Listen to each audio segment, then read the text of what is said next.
preto v prípade, že sa nám podarí, a čo tajne verím, aj dúfam, jak sa nám podarí založiť našu novú politickú stranu pod názvom Naše Slovensko, nenechajte sa oklamať rôznym rečiam mass médií, že nedosiahneme ani 5%. Treba si uvedomiť, že samotný Marian Kotleba i napriek štvavej kampani mass médií a jeho oponentov dosiahol vynikajúci volebný úspech v Banskobystrickom kraji vyše 10%.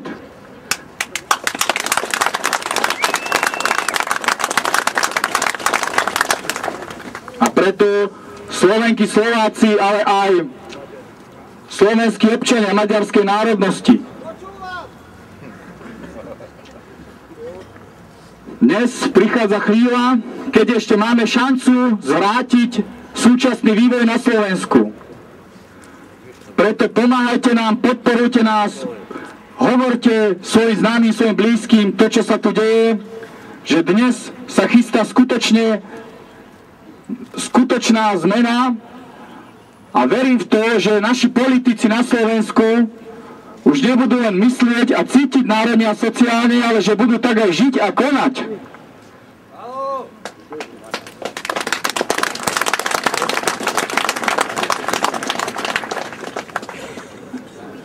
Takže ja už končím tento svoj prejav.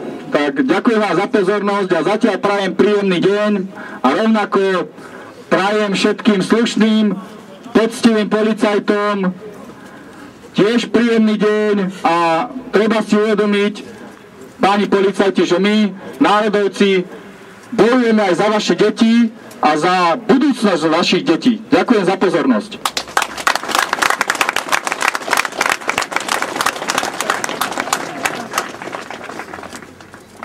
Tak chcel by som poďakovať Marianovi za jeho príhovor. Ešte medzi tým už sa nám tu objavil Marian Kotleba.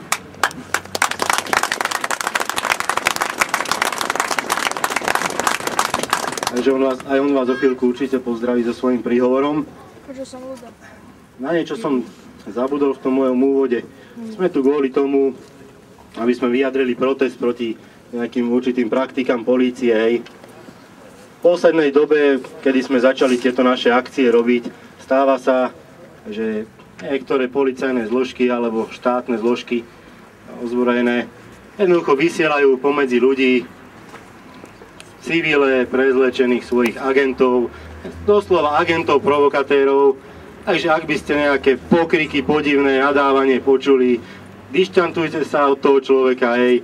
Je to s najväčšou pravdepodobnosťou iba prezlečený policajt, ktorý dostal zaplatené za to, aby tu rozprúdil nejaké násilnosti alebo čo. My sme sa tu zišli na pokojnom proteste.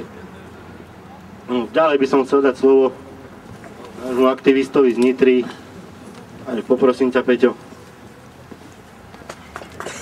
Dobrý deň, lavice.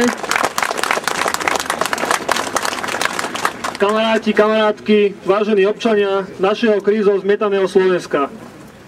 Parlamentné voľby sú pred dvermi a preto je mojou povinnosťou dnes tu na tomto stretnutí poukázať na neschopnosť našej vlády riešiť neustále rastúcu nezamestnanosť či zvýšenú kriminalitu neprispôsobivých občanov a zlodejov. Dôkazom tejto neschopnosti je rapidný nárast počtu sociálnych samovrážd a čoraz väčšia priepasť medzi chudobnými a bohatými. Obyčajní ľudia sa stali obeťami buď toho, že boli zamestnaní v malých firmách, ale i veľkých, ktoré z dôvodu umelo vyvolanej krízy nezvládli súčasnú nepriaznivú ekonomickú situáciu. Alebo ich prepustili z dôvodu toho, že zahraničný investor si zohnal pracovnú silu zo zahraničia, a to buď z krajín Balkánu alebo Ázie. Vláda miesto toho, aby riešila dôvody, prečo sú ľudia okrádaní a hnaní do chudoby, nasadzuje políciu na ochranu parazitov. Je jedno, či sú to príživníci z OSA, či z radov ponovembrových vlád, ktoré si tu robia zo Slovenska len veľký kšeft. Konkrétnym príkladom, kde sa má hľadať zločinec a parazit tohto štátu, je aj Samsung Galante, kde boli ľudia prepustení a nahradili ich Vietnamci s rovnakými platovými nárokmi. Tento príklad tu rozoberiem podrobnejšie, pretože je z nedalekého regiónu. Spoločnosť Samsung sa vyjadrila v médiách, že neuvažuje o prepúšťaní a že má dosť práce pre kmeňových aj agentúrnych pracovníkov. Prečo potom našich ľudí prepúšťa? Kde je tá práca? Prečo sa polícia nezaujíma o dianie v tejto oblasti? V súčinnosti s našimi úradmi to robia šikovne a prešpekulovane. Postupne a v menších počtoch, takže to nemusia nahlásiť na úrad práce a teda sa nejedná o hromadné prepúšťanie.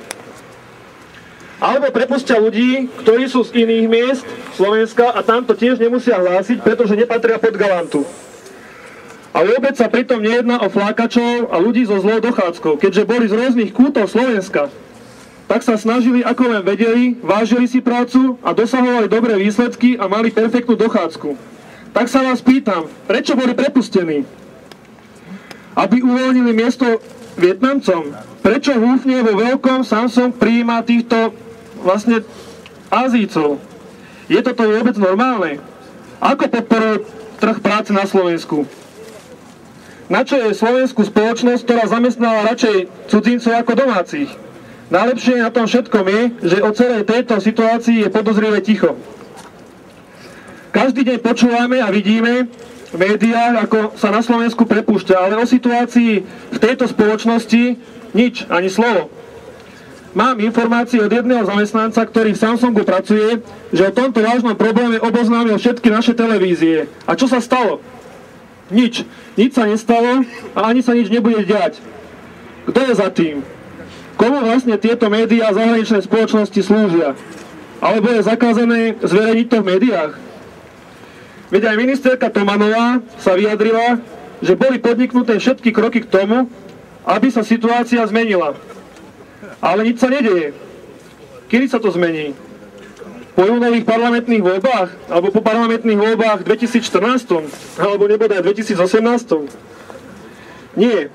Bola to len ďalšia fráza, ďalšia pripravená odpoveď a neplánuje sa s tým ani nič ďalej robiť. Je smutné, že naši ľudia sú bez práce, nevedia, či budú mať z čoho zaplatiť byt, úver, uživiť svoju vlastnú rodinu. Koho vlastne chráni naša vláda? Pre koho záujmy vlastne pracuje? Pre Slovákov alebo pre cudzincov? Na záver by som chcel pripomenúť, že zdravý, silný štát tu bude len vtedy, keď bude mať zdravých, duševne a fyzicky zdatných ľudí, ktorí budú schopní pre štát vytvárať hodnoty. Takíto ľudia sú však v tejto republike zrejme nepotrební a nahradzujú ich robotníci z Ázie. Táto spoločnosť bude aj naďalej upadať, keď sa budú plniť psychiatrické liečebne a cintoríny chudákmi, ktorí doplatili na to, že naša vláda je neschopná riešiť tento obrovský problém. A preto občania, kamaráti, kamarátky, apelujem na vás, nedajte šancu v parlamentných voľbám ani modrým, ktorí sa pritiahli tieto zahraničné spoločnosti, ani červeným, ktorí tento problém nechcú riešiť a uprednostňujú radšej cudzincov ako vlastný národ. Novou výzvou je strana Naše Slovensko, ktorá je v súčasnej dobe v stave zrodu. Som rád, že mi bolo polícia umožnené prečítať môj prejav až do konca, pretože toto mi nebolo umožnené v Bánovciach, kde som musel svoj prejav ukončiť, pretože akcia bola zrušená, hoci bola vopred naplánovaná a museli sme sa presťahovať o 50 metrov ďalej, kde sme to už mali povolené. Takže na záver by som sa vám chcel poďakovať za to, že ste prišli v takomto hojnom počte a odozdám slovo zase Marcelovi, ktorý...